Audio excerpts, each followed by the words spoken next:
Okay, so today's video will be on measures of centre. So you've got a few learning goals for today. By the end of the lesson, you'll be able to calculate the mean, the median, and the mode for a given set of data, and you'll also be able to calculate a data value for a required mean.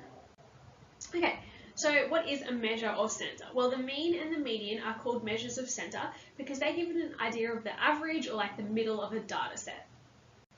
So to calculate our mean, what we do is the following. So if you have n values, so a certain number of values, for instance, x1, x2, x3, all the way up for your data set, then the way you calculate the mean is as follows. So you add all of those data values together. So you do x1 plus x2 plus x3 plus x4, all the way up till you've added all your data together. And then you divide it by the number of data values. So if there's five data values that you've inputted, you divide it by 5. And that will give you your mean as your answer. Okay, the median is just the middle value. So median, middle, I don't know, that kind of makes sense to me. So if you place the data into an order, so you can choose ascending or descending, it doesn't really matter, then you just find the middle value and that will be your median. So if you have two middle values, so for instance, if there's an even number of data points, you'll have two middle values. So to calculate the median then, all you do is you find the mean of those two values. So I've got some examples here. So for our odd values, we've got 1, 3, 4, 5, 7, 7, and 9. So we just find the middle data point there, which is 5. So in that case, our median would equal 5. So you just write median, and hopefully your writing is a little bit neater than mine, people can actually read it. So the median is 5. So in this other example here, we've actually got an even number. So we've got 10, 12, 13, 14, 15, 20, 21, 22. So how many values is that? 1, 2, 3, 4, 5, 6, 7, 8. Yeah, so we've actually got an even number of values there. So our median is going to be the mean of 14 and 15. So remember, to find our mean, we add the values together, so 14 plus 15, and then we divide it by the number of values, so there's 2 of them, and that will give us our mean. Sorry. So 14 plus 15 will give us 29. Divide that by 2, and that equals 14.5. So in that case, our median would be 14.5 because we've taken the mean of those two middle values.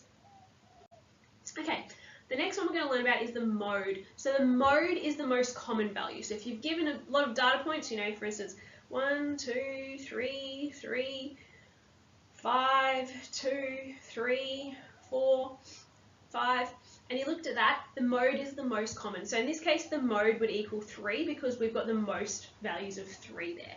Now, there's not always one that's the most common, Let's say we had another 5 here.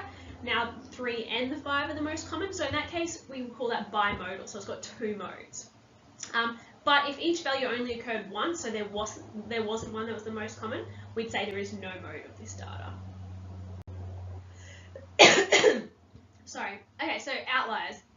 An outlier is a score that is much larger or much smaller than the rest of the data. So generally we might take this out because the median and the mode are unaffected by outliers, but the mean can actually be greatly affected by an outlier. So for instance, if you were looking at, I don't know, people's hourly wage or something, or other teenagers' hourly wage, and you had, $14, $15, maybe $9, that poor kid's only getting $9 an hour, $10, and then somewhere along the line you find a kid who's earning, $150 an hour, that would be an outlier. So you could remove that when you were doing your analysis because it could affect your mean. Or you could look at the data and calculate the median and the mode because that wouldn't be affected by that outlier. Okay, sorry, keep coughing. So we've got a given data set here, 5, 2, 4, 10, 6, 1, 2, 9, 6 again.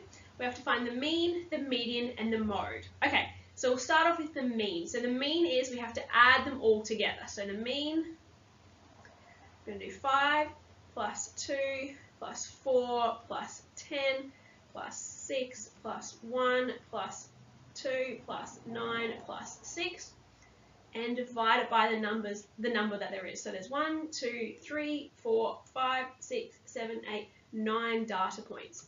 Now add all those together.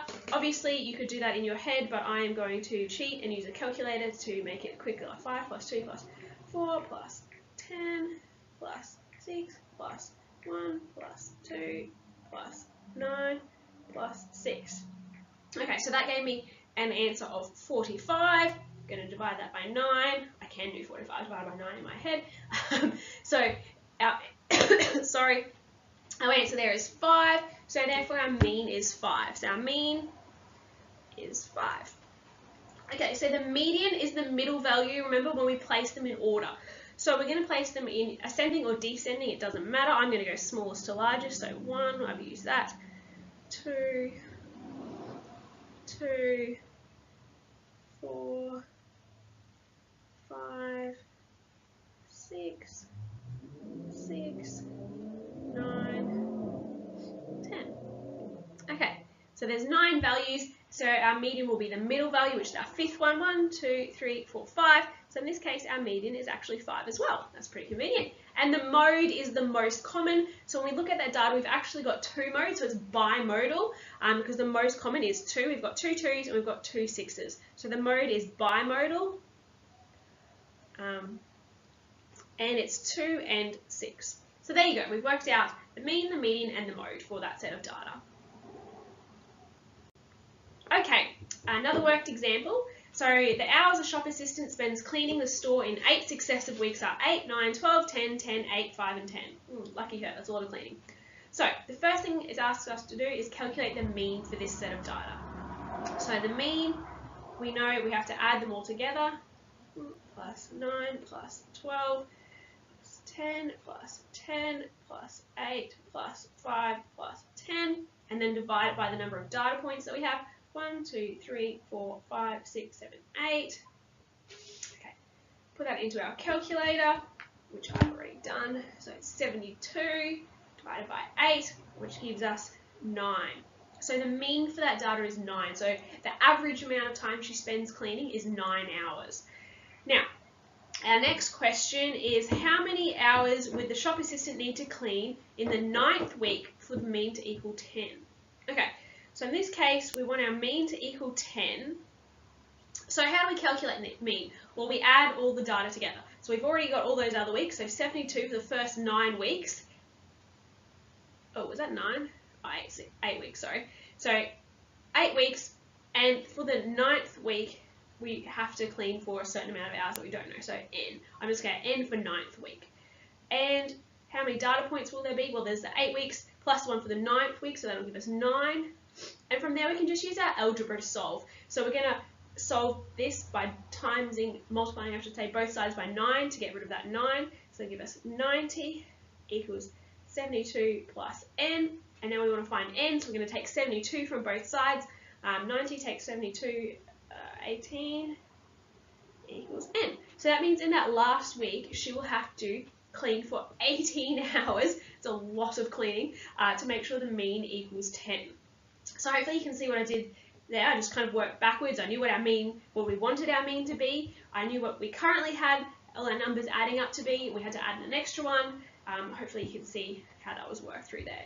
And that's all we have for this video on mean, median and mode. Pretty straightforward. I think you've probably covered this maybe in some of the younger grades. I know we've done it in science. But as usual, any questions at all, please come and see me in class.